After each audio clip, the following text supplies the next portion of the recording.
Hi YouTube, welcome back to my channel. I'm going to show you a few items I bought from recent MAC releases. They're not all one collection because, to be honest, now MAC comes out with releases, it seems like every week pretty much, and certainly every other week, and some of them are quite big collections as well.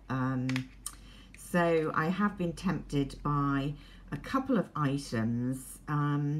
First of all, because I think this was the most interesting collection. I think this was called Mirage Noir. Came in these kind of purpley black, definite nighttime packaging, and there were a lot of powders, a few eyeshadows, quite a lot of items. I was just taken with this one. Here's the compact. Very nice, very tactile. MAC are very good at doing that. This one is called Mother of Pearl, a pearl matte face powder. So you would think a kind of all over face powder, right? But when I open it, I'll show you both why I wanted it, because it was so pretty. But a very unusual kind of colour combination for an all over face powder. Again, it's one of these compacts that is so pretty to look at that I'm almost, loath to use it, but I have used it. I will say from the start off, it doesn't work for me as an all-over face powder. You could see what would happen if I did that. Obviously, I'm pressing down a bit there, so you're getting more of the vivid red. With a brush, that doesn't happen quite so much, but it's far too rosy for me, and I think it would be for most people. You'd really need a lot more of the yellow toning in to bring that down, working even lightly swirling your brush in it. What I have used it for, though, is kind of all over face. I mean, if you're careful with your MAC angled brush, I can use this kind of bronze and light pink as a kind of pretty blush powder. You do obviously have to be quite careful, but it's not a disaster if you get the others in, and an all over swirl, you can build it up. Quite a nice cool tone blush. And then amazingly, I have actually used this kind of vivid purpley red as an eye colour. You wouldn't think that would work, but it has. So it's quite an interesting little palette, but really it's just extremely pretty to photograph on Instagram, and perhaps not that wearable, certainly as a face powder. Still available, by the way, so obviously wasn't that popular. Then I don't go in for single shadows a lot these days, but I had actually walked past the testers for these at Selfridges when I was in a bit of a rush, and I tested I think 4 of them kind of on the back of the hand, and one I thought was really pretty, and I didn't have time to queue and buy it, so I then tried to work out which one it was on the website when I ordered. I'm not even sure it was this one, but I am quite pleased with it. So this one is called Sun Spec, and these are Velux pearls. Sorry, I have to get it close to the eye to see what I'm doing without my reading specs on. So there you can see just a very pretty, slightly rosy gold. Really, really smooth. MAC are good for eyeshadows in their price range. I don't think they can be beaten. So there you can see definitely quite a pink toned gold, which is very pretty on the eye. I'm always attracted to shades like this. Now I did think actually when I bought it, I must have one like it, because I mean here's one of my neutral palettes from MAC, from the individuals, and I think it's actually very, very close to this one here, which is a famous one, All That Glitters. So if I swatch that next to Sun Spec, you can see that All That Glitters is not as rosy. It's a definitely less pink tone gold, but on the eye, you'd be hard pushed to tell the difference. So, you know, if you've got All That Glitters, you perhaps don't need Sun Spec. If you like All That Glitters a lot, you may like this one too, and it's just slightly different.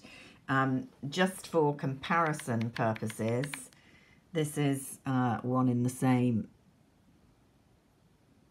line of my palette. That's Honey Lust. You can see a much clearer coppery warm toned gold. And then one of my favourites, Woodwinked. It's a lovely autumnal colour, again taking it down a further warm coppery shade. So that's the new one, Sun Spec, which is very pretty in pink. That's All That Glitters, that's Honey Lust, and Woodwinked at the bottom. So I'm quite pleased with that single one, although why I didn't get one to go in my eye palette rather than as a single, I'm not quite sure, but there you go. Then a surprise goodie. I had told myself I was not going to buy any more highlighters, especially MAC ones. This is an Extra Dimension skin finish. There was a period when I wore these skin finishes a lot, but I tend now to wear the Dior powders a bit more and the Chanel ones. But I thought this looked very pretty. It's really difficult to get this one, Show Gold it's called. It's really the same kind of colour range as that eyeshadow there. I hope you're getting in the monitor.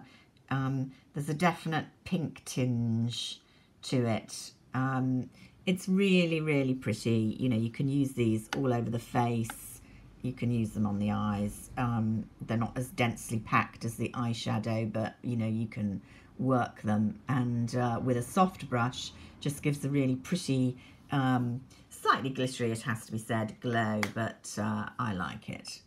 The only real non-starter of what I bought sight unseen was this fella, which is from the Oh Sweetie collection, which was a very attractive, summery, kind of 50s retro looking packaged collection. I wanted a kind of orange apricot toned lip gloss, and I should in truth have gone along to Chanel or Guerlain and got one, because I'm sure they've got one, but I was on the website and I thought, oh, well, this will do the trick. It's called a lip colour, and that should have alerted me to the fact that it's not a lip gloss. It's actually quite a densely pigmented liquid lip colour.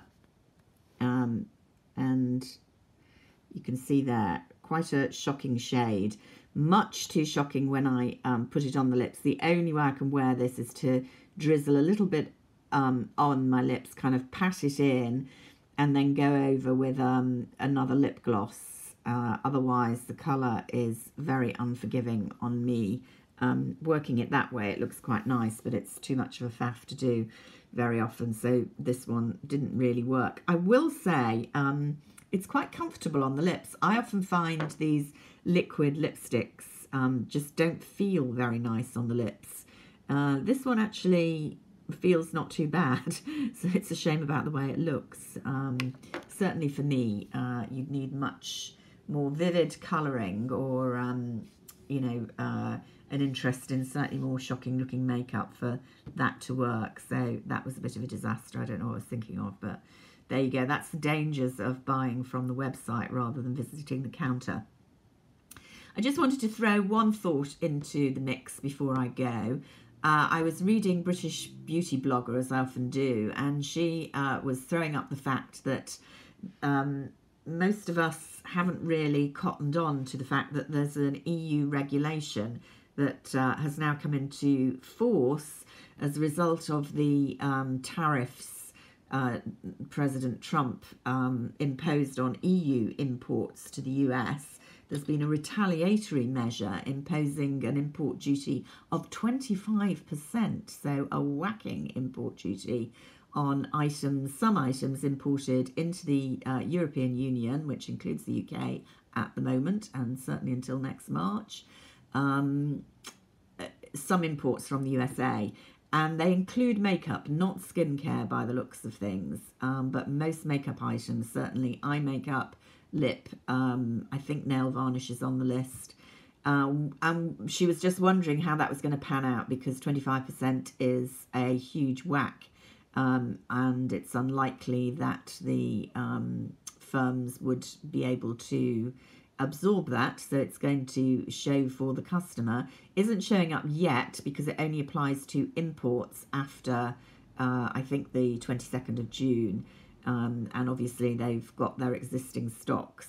I'm not sure, because I haven't read the regulations of the technicalities, whether these will apply to all kind of American owned houses, which will mean it has a huge impact, because, you know, Estee Lauder alone own most of the main cosmetic, well, not most of them, but a lot of them, or whether they can get over it if they're American owned, if they in part manufacture, which under EU rules can, you know, just be the latter stages of manufacture. That's how people get over all these products that are actually manufactured predominantly in China, but don't say that on luxury goods.